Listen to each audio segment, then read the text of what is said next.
क्या जो घर और व्यापार वास्तु के अनुसार हैं, केवल वही समृद्ध हैं, वही खुशियां हैं और क्या वही पैसा है? क्या वास्तु हमारे कर्मों को बदल सकता है, अच्छे कर्म की तरफ हमें प्रेरित कर सकता है? क्या वास्तु हमारे कर्मों के फल को बदल सकता है? अगर आप महाभारत के बारे में जानते हैं तो आप माया सभा के वास्तु दोष के बारे में भी जरूर जानते होंगे। यानी वास्तु एक बहुत ही प्राचीन शास्त्र है। मैं हमेशा कहती हूँ नॉर्थ ईस्ट में मंदिर, साउथ वेस्ट में बेडरूम और साउथ ईस्ट में किचन बना लेना ही वास्तु नहीं है। वास्तु पंच तत्वों और 16 दिशाओं का विज्ञान है। क्या वास्तु आपके जीवन में आने वाली महादशा के दुष्प्रभाव को कम कर सकता है? यानी शनि और राहु जैसी महादशा में भी आप क्या वास्तु के उपाय करके अपने जीवन में बदलाव ला सकते हैं? हमारा नया घर हमारे सपनों का घर होता है, पर कभी कभी ऐसा अचानक क्या हो जाता है कि सपने एक एक कर बिखरने लगते हैं। कोई व्यक्ति बीमार, बहुत बीमार हो जाता है, पूरा परिवार कंगाली की कगार पर पहुंच जाता है, जीवन में कुछ भी सही नहीं हो रहा होता, मानो सब खत्म, जीवन खत्म। क्या ये हमारे बुरे कर्म है या बुरा समय? आखिर ऐसा क्या हो गया, क्या करें अब? और ऐसे समय पर ही हमें याद आती है अपनी प्राचीन, बहुत ही प्राचीन शास्त्र, वास्तु शास्त्र। नमस्कार, मैं हूं सीमा भाटिया और मैं दिल्ली बेस्ड वास्तु कंसल्टेंट और साइंटिफिक लोगो डिजाइनर हूं।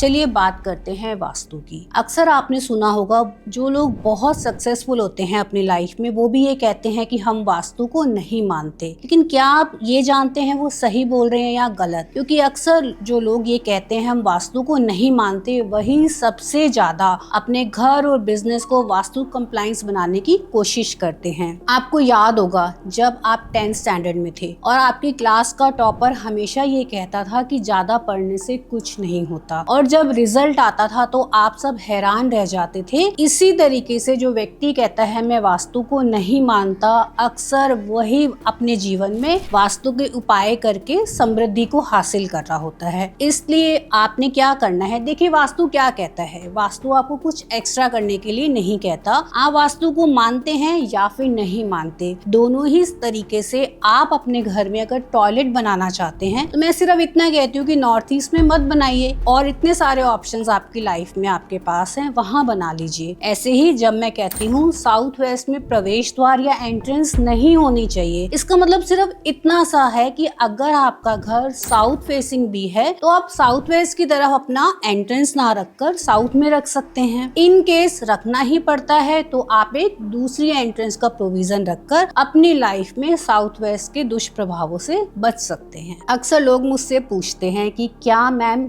वास्तु हमारे कर्मों को बदल सकता है? तो मैं हमेशा जवाब देती हूँ, देखिए कर्म आपके हैं, लेकिन वास्तु क्या करता है, आपके लिए ऐसी सराउंडिंग्स बना देता है कि आपका माइंडसेट ऐसा हो जाता है, फिर आप उस प्रेमाइस में जो डिसीजन लेते हैं, जो एक्शंस करते हैं वो सब सही होते हैं। अक्सर लोग जब ये मान लेते हैं कि मैंने अपने बिजनेस, अपनी इंडस्ट्री, अपने शॉप या ऑफिस को वास्तु अनुसार बना लिया है, अब खुद चलकर क्लाइंट्स मेरे पास आएंगे, मुझे बैठे बैठे ही पैसों की बारिश होने लगेगी। तो देखिए ये सोच बिल्कुल भी ठीक नहीं है। आपके कर्म सबसे बड़े हैं, लेकिन जब आप अपने प्रेमाइस का वास्तु करते हैं तो आपको आपके कर्मों के 100% रिजल्ट मिलने स्टार्ट हो जाते हैं। अगर मैं आपको एक एग्जांपल से समझाऊं, अगर कोई व्यक्ति आप देखें जिसे प्रोकास्टिनेशन की आदत है, काम को टालने की आदत है, तो आप अभी चेक कीजिए कि क्या वो पर्सन नॉर्थ की दिशा में सोते हैं। आप अपने घर में चेक कीजिए, अगर ऐसा कोई भी फैमिली मेंबर जिसे प्रोकास्टिनेशन की हैबिट है तो वो या तो नॉर्थ का उनका बेडरूम है और नॉर्थ की दिशा बढ़ी हुई होगी, क्योंकि जब नॉर्थ की दिशा बढ़ जाती है वो जल तत्व की दिशा है, वो आपकी लाइफ में एक आलस्य को ले आती है और धीरे धीरे वो आदत आपकी प्रोकास्टिनेशन में बदल जाती है। यानी आज का काम कल,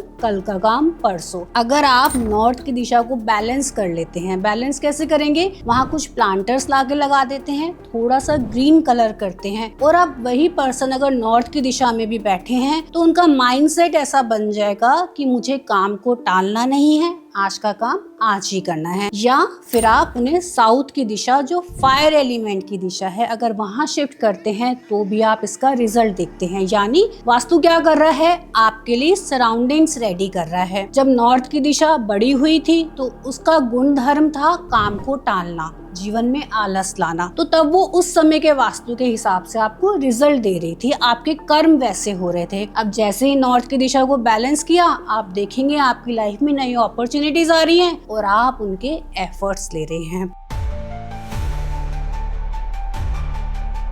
अब हम बात कर रहे थे क्या कर्मों के फल को बदला जा सकता है। देखिए बिल्कुल भी नहीं। यहाँ तक कि अगर आप माँ गंगा में भी डुबकी लगाते हैं ना तो भी कर्मों के फल आपको मिलते ही मिलते हैं। लेकिन उससे क्या होता है, जब आप गंगा में डुबकी लगाते हैं तो जो उनकी पॉजिटिविटी है वो आपको लाइफ में इंस्पायर करती है अच्छे कर्म करने की। ऐसे ही जब आपके सराउंडिंग्स में एरिया वास्तु परफेक्ट होता है वो आपको इंस्पायर करता है अपने कर्मों को राइट डायरेक्शन में करने की। तो ऐसे वास्तु आपकी मदद करता है। अब हम बात करेंगे महाभारत के बारे में। देखिए वहाँ पे जो माया सभा थी ना, वहाँ बीचों बीच यानी जिसे हम ब्रह्म स्थान कहते हैं, सेंटर कहते हैं, वहाँ पे एक पिट बनाया गया था जो वाटर पिट था। और आपने हमेशा मेरी वीडियोस में देखा है कि मैं कहती हूँ ब्रह्म स्थान यानी सेंटर एरिया आपके घर का कभी भी डिस्टर्ब नहीं होना चाहिए, वहाँ पे कोई गड्ढा नहीं होना चाहिए। जब माया सभा में वो पिट बिल्कुल सेंटर में बन गई यानी ब्रह्म स्थान खराब हो गया, तो आपने देखा किस तरीके से विनाश हमें देखने को मिलता है। इसलिए अगर एक पॉजिटिव वास्तु आपकी लाइफ में पॉजिटिव ट्रांसफॉर्मेशन लेकर आ सकता है तो नेगेटिव वास्तु आपके जीवन में आपको बर्बादी की कगार तक पहुंचाने का काम करता है। इसलिए हमेशा नॉर्थ ईस्ट, ब्रह्म स्थान और साउथ वेस्ट की आपको एक्स्ट्रा केयर करनी चाहिए। अक्सर लोग वास्तु का मतलब केवल नॉर्थ ईस्ट में मंदिर, साउथ वेस्ट में बेडरूम और साउथ ईस्ट में किचन बनाने को ही मान लेते हैं। लेकिन आप बताइए क्या आपको इससे कुछ फायदा हो रहा है? क्या रीजन है, मैं आपको बताती हूँ। जैसे मैं बोलती हूँ वास्तु 16 दिशाओं और 5 तत्वों का विज्ञान है। अगर आपने नॉर्थ ईस्ट में मंदिर बना भी लिया और अगर आप वहाँ पे रेड कलर यूज कर रहे हैं तो अगेन आपकी लाइफ में चैलेंजेस आने स्टार्ट हो जाते हैं। फिर आप कहते हैं नॉर्थ ईस्ट में मंदिर है, वास्तु के अनुसार नॉर्थ ईस्ट में मंदिर होना चाहिए, लेकिन उस मंदिर में कलर कैसे होने चाहिए, नॉर्थ ईस्ट की दिशा को आप बैलेंस कैसे करेंगे, तब जाके आपको वास्तु के एक्चुअल रिजल्ट मिलते हैं। ऐसे ही अगर हम साउथ वेस्ट की बात करते हैं, आपने साउथ वेस्ट में बेडरूम तो बना लिया ये मानकर, ये जानकर कि वास्तु ऐसा कहता है, लेकिन अगर साउथ वेस्ट के बेडरूम के साथ आपकी अटैच टॉयलेट आ गई तो आपकी लाइफ में स्टेबिलिटी को हिला देती है। एज वेल एज अगर बेडरूम के साथ वाली बालकनी में आपके साउथ वेस्ट में प्लांटर्स आ जाएंगे तो आपकी लाइफ में रिलेशनशिप इश्यूज आ जाते हैं। ऐसी गलतियां हम अक्सर वास्तु में कर बैठते हैं। साउथ ईस्ट में मैंने किचन बना रखी है क्योंकि मैम आपने कहा था कि साउथ ईस्ट में किचन होनी चाहिए। देखिए मैं अब भी कह रही हूँ साउथ ईस्ट में किचन होनी चाहिए, लेकिन क्या आपने वीडियो को पूरा समझा, देखा और जाना? अगर साउथ ईस्ट में किचन है और स्लैब का कलर ब्लैक कलर का है तो अगेन आपने क्या किया, फायर एलिमेंट और वाटर एलिमेंट को अपनी किचन में मिला दिया, तो आपको नेचुरली प्रॉब्लम्स आनी स्टार्ट हो जाती हैं। इसलिए 5 तत्वों का मतलब है वाटर एलिमेंट यानी नॉर्थ की दिशा में वाटर प्रीमाइसेस होने चाहिए, लाइक अंडरग्राउंड वाटर टैंक होना चाहिए। एयर एलिमेंट यानी ईस्ट की दिशा में आप प्लांटर्स रखिए। फायर एलिमेंट यानी साउथ की दिशा में आप किचन्स रखिए। अर्थ एलिमेंट यानी साउथ वेस्ट की दिशा में आप कोई भी हैवी स्ट्रक्चर, स्टेयर्स या फिर साउथ वेस्ट को हाइटेड रखिए। ऐसे ही वेस्ट की दिशा जो स्पेस एलिमेंट की दिशा है, वहां पर अगर टॉयलेट सीट आ जाएगी ना तो आपकी लाइफ में प्रॉफिट्स नहीं होंगे। तो सिंपली आप 5 तत्वों का और 16 दिशाओं का अगर ध्यान रखते हैं, उन्हें बैलेंस करते हैं तो वास्तु आपकी लाइफ में पॉजिटिव ट्रांसफॉर्मेशन लेकर आता है।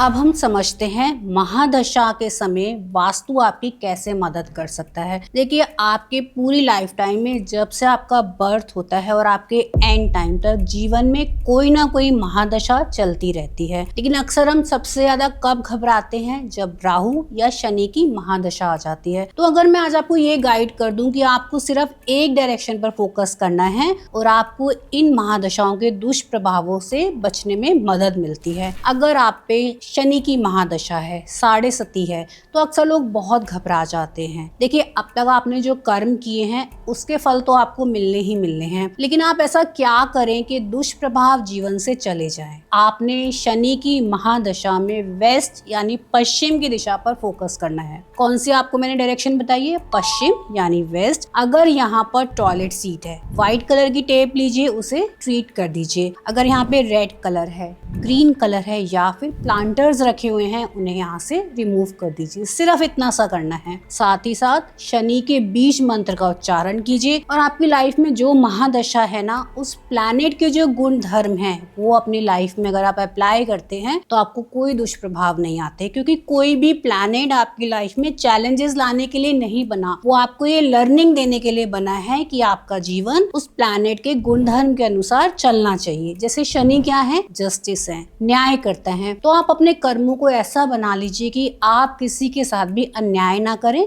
गलत ना करें। तो शनि की महादशा में भी आप बहुत सक्सेस को अचीव कर सकते हैं। ऐसे ही जब आपकी लाइफ में राहु की महादशा आती है, आपको साउथ वेस्ट यानी नृत्य कोण पर फोकस करना है। और क्या करना है? अगर यहाँ पर टॉयलेट सीट है, येलो कलर की टेप से आपको ट्रीट कर देना है। साथ ही साथ यहाँ पर अगर ग्रीन कलर है, अगर प्लांटर्स हैं, तो आपने उसे यहाँ से हटा देना है। और साउथ वेस्ट के दिशा में कोई भी गड्ढा या पिट या साउथ वेस्ट लो लाइनिंग नहीं होना चाहिए। सिर्फ इतना करना है। साथ ही साथ जो बीज मंत्र है उनका उच्चारण कीजिए। अब राहु के एट्रीब्यूट्स क्या हैं? राहु कहता है फोकस हो जाइए। आप टू डू लिस्ट बनाना स्टार्ट कीजिए। आप जो भी काम करना चाहते हैं इस महादशा में उसे प्लानिंग के साथ कीजिए। सिर्फ इतना करना है और आप देखेंगे आपकी लाइफ में किसी भी प्लैनेट की महादशा आ रही है, कोई चैलेंजेस नहीं आएंगे। आप मुझे बता सकते हैं कमेंट सेक्शन में आपकी कौन सी महादशा चल रही है, ताकि मैं अकॉर्डिंगली आपको गाइड कर पाऊं। अगर आज की ये वीडियो आपको पसंद आती है तो don't forget to like us, share our video and subscribe us. और आप जो हमें समय देते हैं उसके लिए बहुत बहुत धन्यवाद। Thank you for your time.